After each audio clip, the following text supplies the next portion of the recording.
संतोष देशमुख हत्या प्रकरणात नव्या थिअरीचा उल्लेख केल्याचं समोर आलंय। जयराम चाटे आणि महेश केदारच्या जबाबात नवा खुलासा समोर आलाय। त्यांनी दिलेल्या जबाबातनं सुग्रीव कराड हे नाव समोर आलंय। सुग्रीव कराडच्या सांगण्यावरून संतोष देशमुख आणि काही ग्रामस्थांनी सुदर्शन घुलेला मारहाण केल्याचं जबाबात म्हटलं।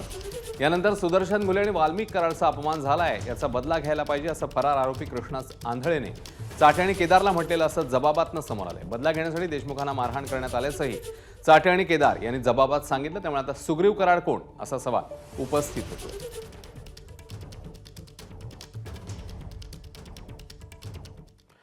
दरम्यान हा सुग्रीव कराड नेमका आहे तरी कोण जाणून घेऊया।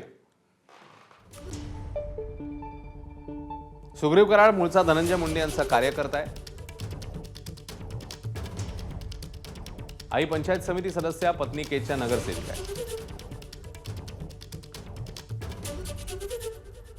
मारहाण, खून, दरोडा, अत्याचार, दंगल असे गंभीर स्वरूपाचे गुन्हे त्याच्यावर आहेत। तर लोकसभा निवडणुकीत त्याची भूमिका संशयास्पद होती, मग सुग्रीवला मुंडेंनी बाजूला केलं असाही माहिती आता समोर येते। लोकसभा निवडणुकीनंतर खासदार बजरंग सोनवणेंसोबत त्याने काम सुरू केलेलं।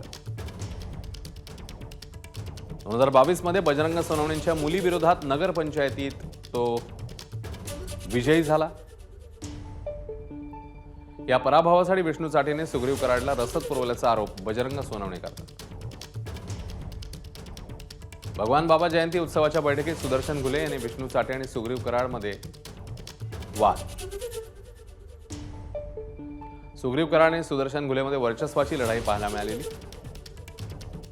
देशमुखांना मारहाण करताना सुग्रीवचं नाव समोर आल्याचा दावा करण्यात येतोय।